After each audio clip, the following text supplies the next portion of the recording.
సోదర సోదరీమణులకు, నా వాళ్లకు, నా అన్న వాళ్లకు రాఖీ పౌర్ణమి శుభాకాంక్షలు, శుభాభినందనలు. నమస్తే, హలో, ఆదాబ్.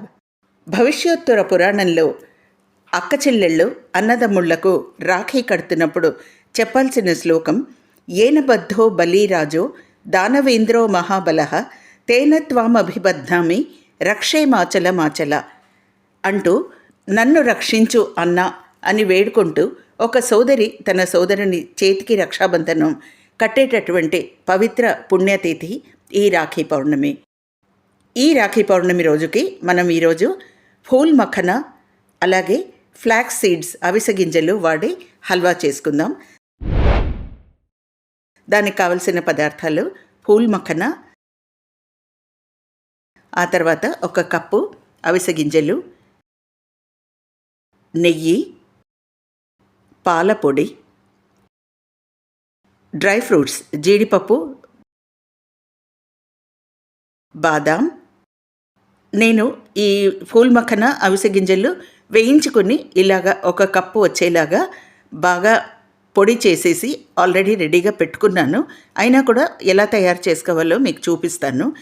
అలాగే 1 కప్పు బెల్లము, యాలకుల పొడి, పచ్చకర్పూరం, పాలు. ఇన్ని పదార్థాలు మనకు కావాలి. ముందు ప్యాన్ పొయ్యి మీద పెట్టుకుని అది వేడవగానే అందులో ఫూల్ మఖనా, ఇవి తామర గింజలు, వీటిని పొంగించినవి ఫూల్ మఖనా. ఇవి ఆరోగ్యానికి ఎంతో మంచిది.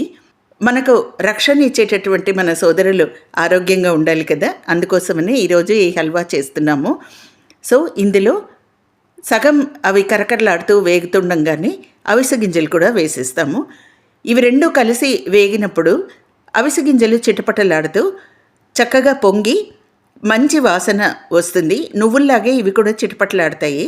ఇలా చిటపటలాడేదాకా వేయించేసుకుని అవి తీసేసి మనం ముందు మిక్సీ పట్టుకుని పౌడర్ చేసి తయారుగా పెట్టుకోవాలి. ఇప్పుడు మళ్ళీ ప్యాన్ స్టవ్ మీద పెట్టి 2 గరిటెలు అంటే సుమారుగా సగం కప్పు నీళ్లు కొద్దిగా వేడవగానే అందులోకి 1 కప్పుడు బెల్లం వేసేసుకుంటాము. ఈ బెల్లం పాకం అది ఏది రానవసరం లేదు, జస్ట్ నీళ్లలో కరిగితే చాలు. చూసారా, వేడికి దంచిన బెల్లం కాబట్టి క్షణాల మీద కరిగిపోతుంది. ఈ కరిగిన బెల్లంలో కొద్దిగా మంట తగ్గించి కొంత పాల పొడి వేసుకుంటాము. ఎందుకంటే నేను ఆవు పాలు వాడుతున్నాను, ఆవు పాలు పలచగా ఉంటాయి కాబట్టి పాల పొడి వాడుతున్నాను. ఇప్పుడు 2 గరిటెల ఆవు పాలు, ఎందుకంటే హల్వా చాలా తొందరగా దగ్గర పడిపోతుంది కాబట్టి లిక్విడ్స్ ఎక్కువ వాడుకున్నామంటే టైం పడుతుంది. ఇప్పుడు ఈ పాల పొడి, పాలు, బెల్లం మిశ్రమంలో మనం తయారు చేసి పెట్టుకున్న ఫూల్ మఖనా ఫ్లాక్స్ సీడ్స్ పొడి వేసేసి ఉండలు లేకుండా చక్కగా కలుపుకోవాలి. ఇలాగ కలుపుతున్న దీంట్లో మనం కొద్దిగా నెయ్యి, మొత్తం నెయ్యి ఒకసారి వాడము. ఇప్పుడు 1 గరిటెడంతా అంటే దాదాపుగా 25 ml అంతా నెయ్యి వేసి కలుపుతున్నాను.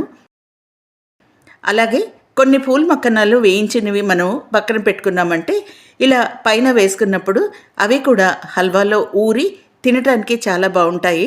కొంచెం చ్యూయీగా ఉంటుంది కానీ చాక్లెట్ తిన్న ఫీలింగ్ ఉంటుంది. అలాగే అది వేగుతుండగానే ఇప్పుడు మళ్ళీ నెయ్యి ఇంకొంత వేసుకుంటాము. అంటే విడతల వారీగా వేసుకుంటుంటే హల్వా ఆ నేతిని చక్కగా తనలోకి పీల్చుకుంటుంది. చూసారుగా, ఇంతకుముందు 1 చెంచా నెయ్యి వాడాను. ఇప్పుడు మళ్ళీ 2 గరిటెలు అంటే మొత్తం 3 గరిటెలు, టోటల్గా 75 ml అంత నెయ్యి పట్టింది ఇందులోకి. ఈ హల్వాని మనం ముందు సన్నసెగన పెట్టుకోవాలి. యాలకులు, 1 చిటికెడు పచ్చకర్పూరం వేసి కలిపేశాక దీన్ని మంట హై మీద పెట్టుకుని బాగా దగ్గర పడేదాకా, అంటే దాదాపు 2 నిమిషాలు అలా వేయిస్తుంటే చూస్తున్నారుగా, నెయ్యి మనం వేసింది హల్వా అందులో ఉడికి చివర్లలో బయటకు వస్తుంది. ఇలాగ కొద్దిగా దగ్గర పడ్డప్పుడు మనం ఇందులోకి డ్రై ఫ్రూట్స్ రెడీగా పెట్టుకున్నాం కదా, ఆ జీడిపప్పు, బాదం కూడా అందులో వేసి చక్కగా కలిపేస్తాము. ఈ వేడికి అవి కూడా కొంత క్రంచీగా తయారవుతాయి. ఇందులో మరీ క్రంచీగా ఉండనవసరం లేదు, ఎందుకంటే హల్వా తింటున్నప్పుడు అవి మరీ క్రంచీగా ఉన్నాయంటే పెద్దవాళ్ళు తింటున్నప్పుడు ఇబ్బంది పడతారు. సో ఇలా దగ్గర పడ్డ హల్వాని మనం ఒక సర్వింగ్ బౌల్లోకి తీసేసుకుంటాము. ఇలా తీసుకున్న హల్వా ఎంతో రుచిగా సువాసన భరితంగా మన అన్నదమ్ములు చాలా ఇష్టపడేలాగా కూడా ఉంటుంది. చూసారుగా పక్కలుగా మనం వేసినటువంటి నెయ్యి అంతా తేలింది కూడాను. సరిగ్గా ఉన్న ఈ హల్వా రాఖీ కట్టిన మన సోదరులకి నోరు తీపి చేసుకోవడానికి ఎంతో చక్కటి వ్యంజనం. మరి ఈ హల్వాని ఈరోజు నాకు దిక్కైనటువంటి శ్రీకృష్ణ పరమాత్ముడికి ముందుగా అర్పిద్దాము, అలాగే అమ్మవారికి కూడా. రాఖీలో మరొక చిన్న విశేషం ఉంది. కొన్ని వర్ణాల వాళ్ళు జంధ్యం మార్చుకుంటారు కాబట్టి జంధ్యాల పౌర్ణమి అని కూడా అంటారు. ఉత్తరాది రాష్ట్రాల్లో, ముఖ్యంగా మార్వాడీల్లో, రాజస్థానీయుల్లో ఆడవారికి కూడా రాఖీ ఉంది. దాన్నే లుంబా అంటారు. చూస్తున్నారుగా నా చేతిలో ఉన్నది లుంబా. ఆడవాళ్ళకి కట్టేటటువంటి ఈ రాఖీ అంటే ముఖ్యంగా వదిన వరస అయ్యేవారికి కట్టేటటువంటి ఈ లుంబా కింద వేలాడుతున్నటువంటి ముత్యాలతో, ఒకప్పుడైతే ప్రెషియస్ స్టోన్స్ వాడేవారు. ఇప్పుడు పూసలు, రంగురంగు పూసలు, ముత్యాలు తప్పనిసరి, అవి వాడి ఈ లుంబా చేస్తున్నారు. ఇది కొత్తగా పెళ్ళై వచ్చిన వధువు చేతికి కడతారు. అంటే చేతికి కాదు, అది గాజుకి కడతారు ఆమెని ఆహ్వానిస్తూ. అలాగే సోదరులకందరికీ మ్యాచింగ్ రాఖీ. ఈ లుంబాని గాజుకి కడతారు, రాఖీ మాత్రం మణికట్టుకి కడతారు.